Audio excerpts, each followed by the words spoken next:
প্রিয় বন্ধুরা, মনে পড়ে কিছুদিন আগে আমি একটি প্রোগ্রাম করেছিলাম।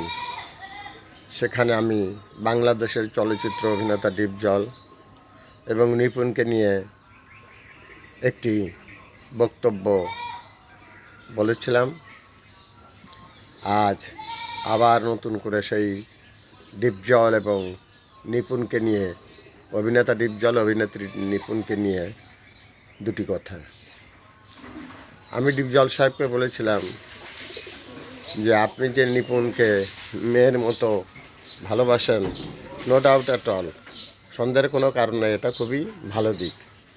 কিন্তু দিনের বেলা বাবা সাজা আর রাত্রের বাবা সাজা কিন্তু এক হয় না। এটা নিয়ে আমি একটি প্রোগ্রাম করেছিলাম। আজ আমি ডিপজল সাহেবের কাছে প্রশ্ন রাখতে চাই যে আপনি যদি নিপুণকে সত্যিই মেয়ের মতো মনে করেন, তাহলে নিপুণের সাথে আপনার সংঘাত কেন?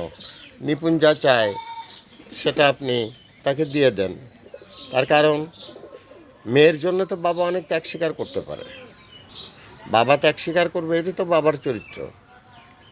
তো সে ধরনের কিছুই দেখছি না। কি দেখছি? বাবা আর মেয়ের ভিতরে আইনি লড়াই।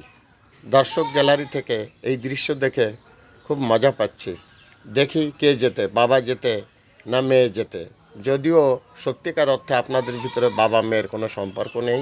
আপনি যেটা সেদিন বলেছিলেন এটা হচ্ছে কথার কথা। এটাই আমি পৃথিবীর কাছে আপনাকে প্রমাণ করলাম। দ্যাটস অল আর your honour viral sir. Mohammad Fakhrul Alam master, বিনা বেতনের পারিবারিক পাঠশালার শিক্ষক। মোবাইল কন্ট্যাক্ট নং 01935204804। এটা আমার বিকাশের নাম্বার। Thanks a lot.